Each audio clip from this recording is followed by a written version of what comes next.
Well, good afternoon, folks. It is Saturday, July 3rd, and I figured it was time for a new update. We haven't um, talked in a while, so this is going to be a whole collection of bits and pieces of things that I've been doing around here. Uh, I guess the first thing to notice is in my trailer, and that's where we're going to start today, is in my trailer. Don't mind the mess. But I got rid of the other couch that was in the trailer. It was hurting my backside. It was all filthy, and the cushions were all falling apart and crushed. So, and it took up a lot of space that I wanted access to. The wall behind me, this half of the tip out on this trailer, I didn't have access to, so I couldn't insulate, and so I needed to take the couch out anyway so I could insulate behind it. And it's filthy dirty underneath, particularly since I have pets, and I had two chairs that I wanted to bring in anyways. This one here that I'm sitting in for me, and the one next to me, that's Pepper's chair. I couldn't throw that away when I moved from my other place, so it was in storage, waiting for the time when I could put it back to use. So Pepper has her own chair. She kind of likes it and remembers it, but at the same time I have to make sure it's right next to me because she got quite used to sitting right next to me on this couch. But it's gone now, and she'll get used to it again. That'll be fine. So I cleared that out, got rid of all that junk, and I guess a couple other things to talk about in here. One is just indirectly. I've mentioned before that I'm volunteering to help set up a wool mill with a collection of people in the area. And the wool mill is something that's certainly in high demand in Ontario. There's all sorts of people with small flocks of sheep and goats and alpaca who don't generate enough wool to be of any value to a large mill. But there's all sorts of craftspeople around that want locally spun or locally generated wool fiber in particular. So setting up a wool mill, certainly for the people that are around here that are craftspeople, is worth the effort, I think. So all the heavy machinery has been moved to the area, at least, next door to the building that we're actually going to set up in. That building isn't quite ready yet, but at least all the heavy equipment is here, and that part is where I'm going to be involved in that I'm comfortable with big machinery or big complex machinery, so I should be able to help set that stuff up and get it running. So that's pending. In the next week or two, we should be able to get into the building and then start sorting out how we're going to lay it all out. The other kind of technical thing is I am a bit of a computer media geek. I'm not fanatic about it, but I have been in the field for an awful long time, and I'm comfortable with computers. One of the things that I like doing, well, first off, I have to admit that I hold on to computers long past what the marketing people would like me to do. So I have computers that I still routinely use that are 15 years old or more. I have a laptop that I used when I was teaching internationally, still runs fine. And as far as performance goes, yes, there's all sorts of computers that go much faster than what I have available, but I come from VHS days, and at a time when there was no such thing as a real-time transfer of VHS to a hard drive. You know, when I started out, every frame had to be rendered individually before it could get onto a hard drive. So waiting for video to process is not something I'm all that concerned about. Certainly anything that I use, even these videos here, the machinery that or the computers that I use are ample fast enough for my application. Now, one of my hobbies or things to keep myself busy, particularly in the winter months, is rehabilitating older machinery, older computers. So one of the nice things around here, and I think it's province-wide now, is for quite a few decades, you weren't able to recover anything from the dump or from the transfer stations. Everything was off limits. But they changed that recently, so now every transfer station has a dedicated area where people can stick things that are still usable, and somebody else can just pick out of the pile things that they may find useful. And that can be anything, furniture, but a lot of the things are computers and printers and old cameras and things like that. So my transfer station is very, very close to me, and they have a sea container there, and they just start filling it up with things that people discard. Ironically, most of the stuff that's discarded there, particularly the computers, are newer models than what I currently use. So it's a win for me personally. But what I like to do is take some of the computer equipment in particular and clean them up, see if they're still workable. If there's small problems with them, then I can fix that.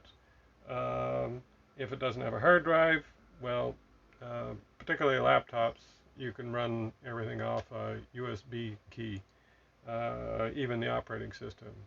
So what I'm a Linux person. So when I get a laptop or a computer, what I'll do is clean it up, see if it's running and worth actually fussing with. I'll put a new operating system on it. They're free if it's Linux. And then give it away. Give it to somebody who can't afford a computer.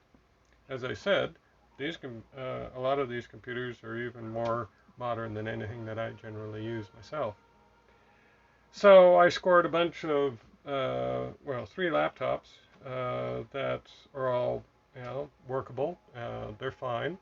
They have, plenty of RAM. One has 4 gigs of RAM, another has 6, and another has 8.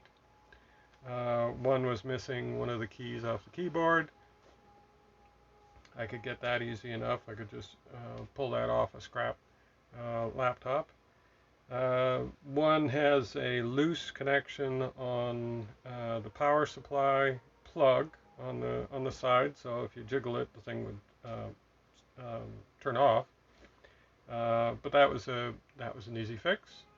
Beyond that, it's, most of them don't have any hard drives in them.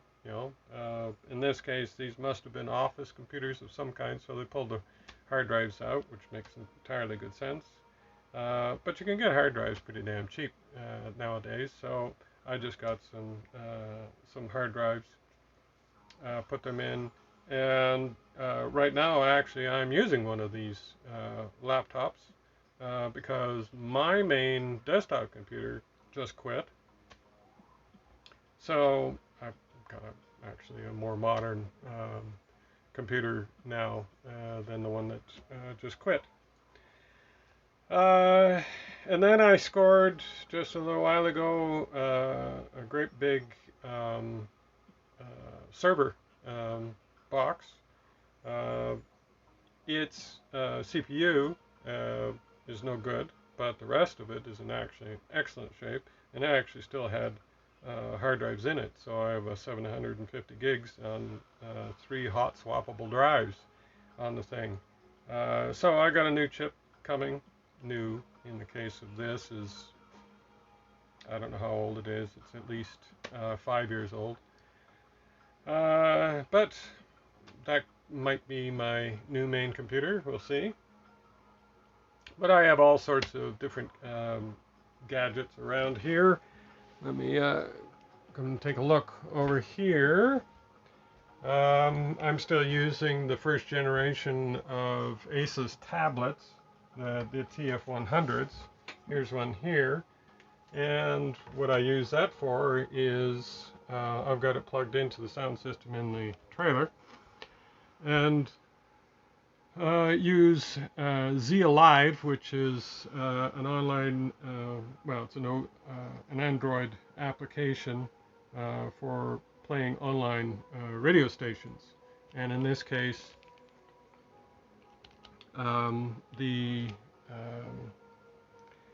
it accesses Shoutcast, which has thousands of online radio stations. And I like to listen to ambient music.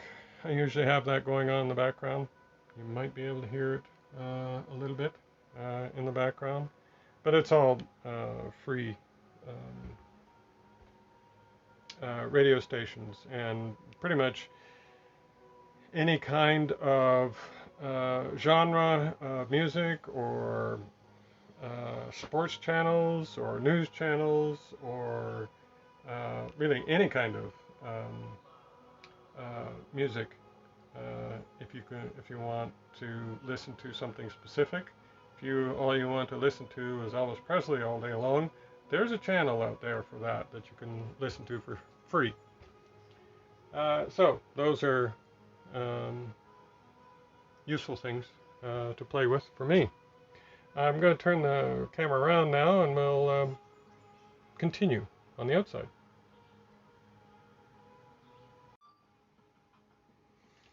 So, outside we go. So, out here on the Facebook Marketplace, somebody was giving away one of these old washer spin compact machines, the Hoover ones. Funny thing here is that my mom had one of these. So this machine is 50 years old at least. But they are so simple that they're just dead easy to fix. So this one I picked up, and the woman didn't know whether it worked or not, but it's free, why not? So the pump was seized, but as I said, they're simple enough. I just took it apart, cleaned it up. It doesn't have any bearings in it, just had a bushing on the shaft for the impeller. Clean that up, wash it down and scrape it down with WD-40 and a toothbrush, throw it back together again, and it works fine. Now I do have to get, I've ordered some that V-belt that you can adjust or assemble, kind of like a chain link, only it's a V-belt.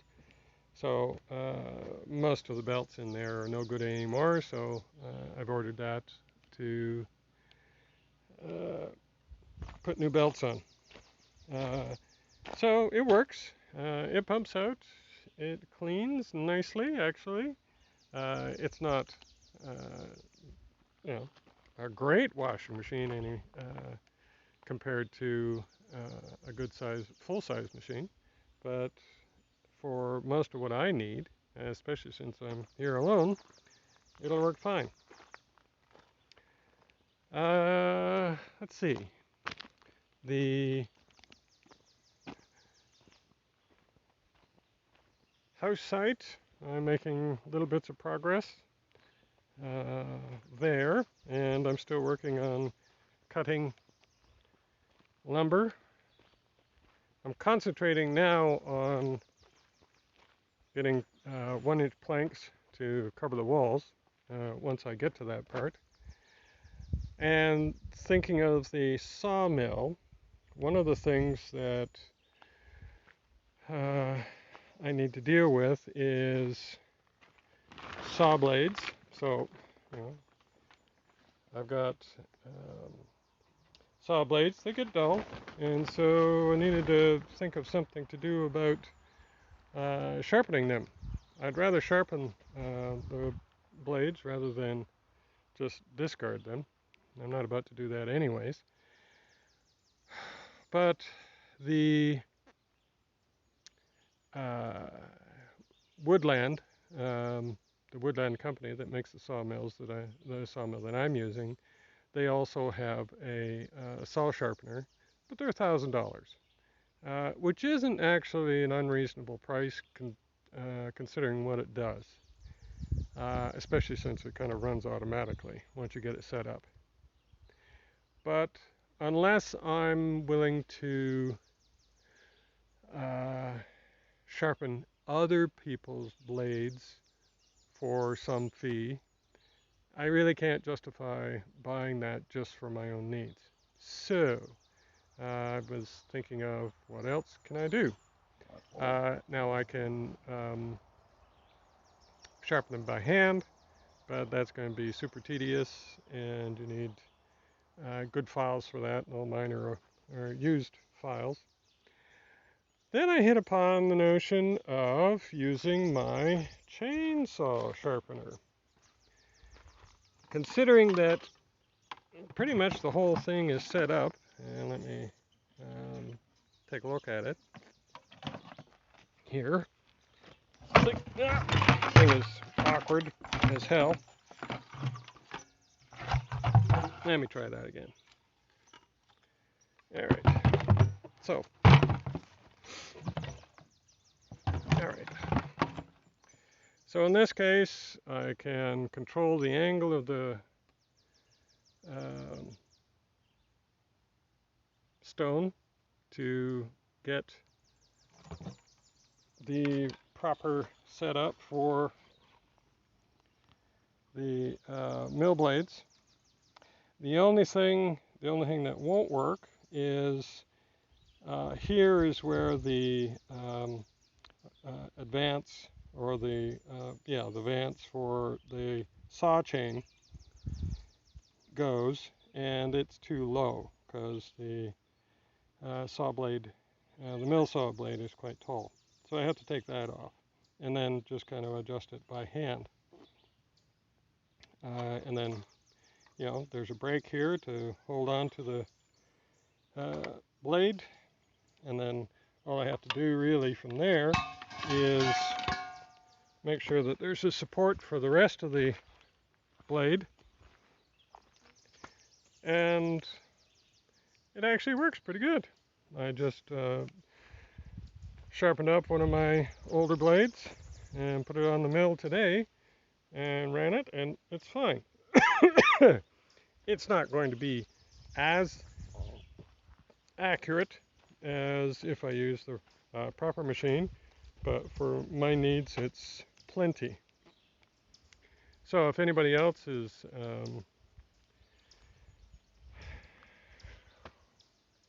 wondering about what to do about sharpening their blades, you might consider doing that.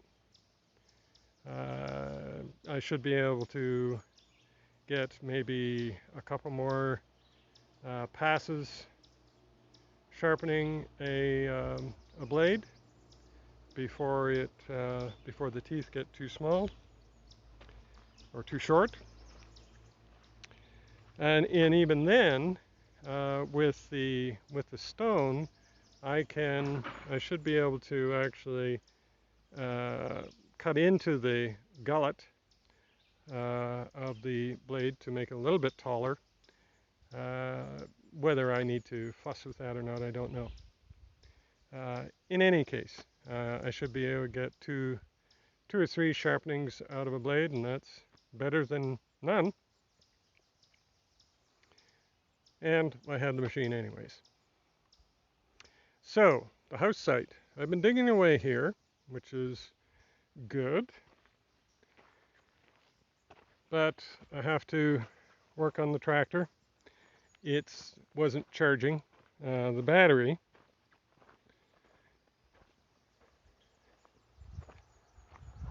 So rather than try and tinker with it, I decided I needed to just clean up the rat's nest of cobbled together wires that are in here. This is typical of, let's see if I can get any shots down here, and this is typical of any of these older older tractors. They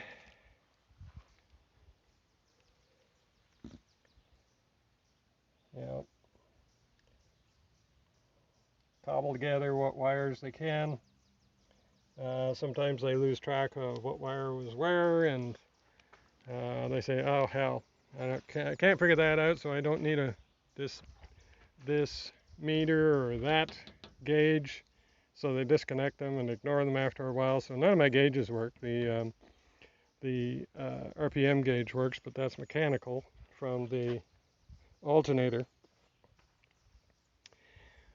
But this is a single wire alternator, so there's a certain RPM that you have to go up to before this gets excited enough to start actually charging. And most of the time these tractors don't run that fast. So the battery can drain over time.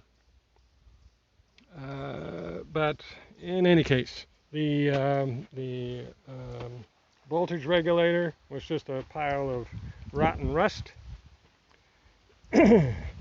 So I've ordered a new one of those.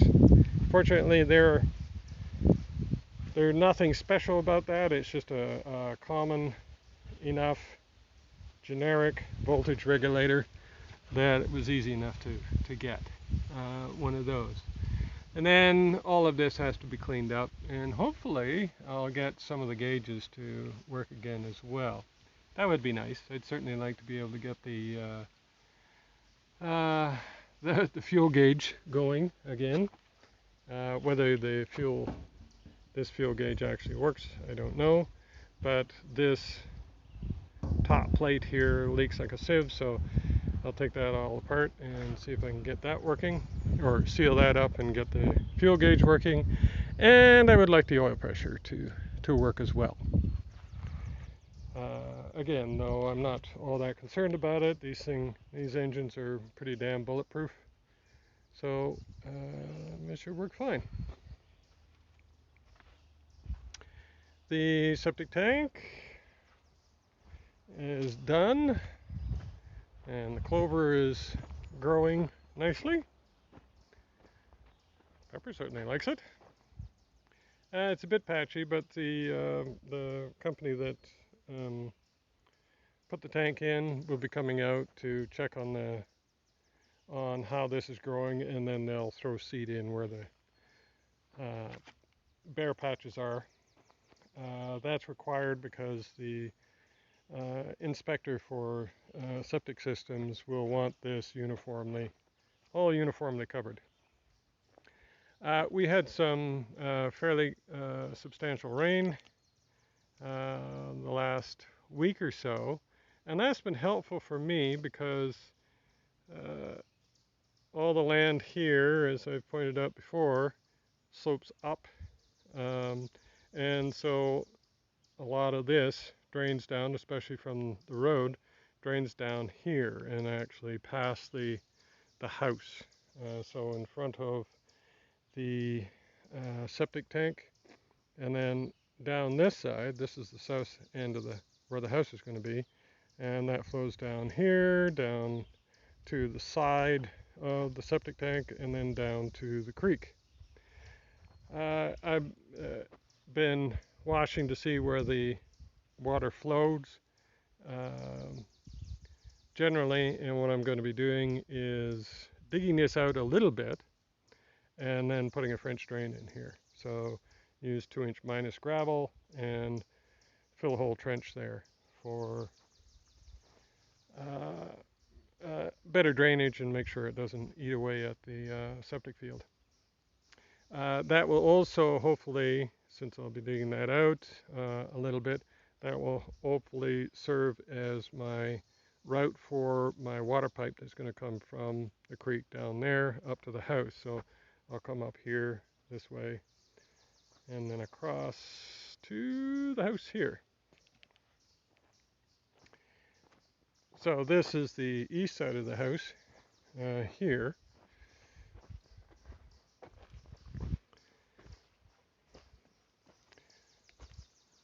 And as I think I mentioned before, I was worried, this is kind of the high spot of the ground where I'm digging. That's bedrock there, and then it slopes down, and that's rock, solid rock there. But that's low enough now, and I was concerned about this. This is kind of the area where my plumbing is going to be, the main part of the plumbing underneath the slab, and it's going to come out underneath the slab and then over to the septic tank. And I was a bit concerned that there'd be rock here that was too high or problematically high for a proper drain to the septic tank, but that's not going to be the case. I've got lots of room here, but I do have to fill this up with gravel. I'll use 2-inch minus here and then a gravel on top of that, but it's working out quite well that way. The other place where I'm going to have to deal with drainage is the west side, which is fronting onto my driveway. So there's the hill. The water's going to run that way as well, but this all is still going to be probably lower than the road, my driveway. So I'll want to be able to put, a weeping pipe along the west side of the house, the long side of the house. Fortunately, this all, let's see, what have I got here? This all slopes down towards the road, and it's also lower there at this oak. So I'm going to scoop that out, and then I'll put a French drain down that way as well towards the creek. So I shouldn't have any particular issues with water getting underneath the house, underneath the slab at least. But that's pretty much it. A lot of these cylinders leak. My hydraulic cylinders leak a little bit. I'm not going to worry about it now. I'm just going to keep buying oil and let it leak out. It really isn't all that terrible. I will eventually have to rebuild, especially that cylinder there, the top seal. spits out oil. There's a leak in the arm here someplace. I haven't been able to find that, but there is a leak down in there someplace. But I'm going to wait for, it's working fine. It's more or less strong enough for my purposes, and I'll wait till the fall when I'm done digging this out before I start tackling that. I think that's about it. As I said, I'm concentrating on cutting 1-inch planks now. No more fancy wood or super large pines like the one video I did. That's really lovely pine boards that I got out of that. A couple of logs, and hopefully that'll make it into the house at some point. But my pets are fine and healthy. I seem to be doing just fine health-wise. I'm isolated enough that COVID really isn't a risk for me here. And, you know, common sense precautions means that it's highly unlikely I will get it. If I do, I'm healthy enough to cope with it, I'm sure.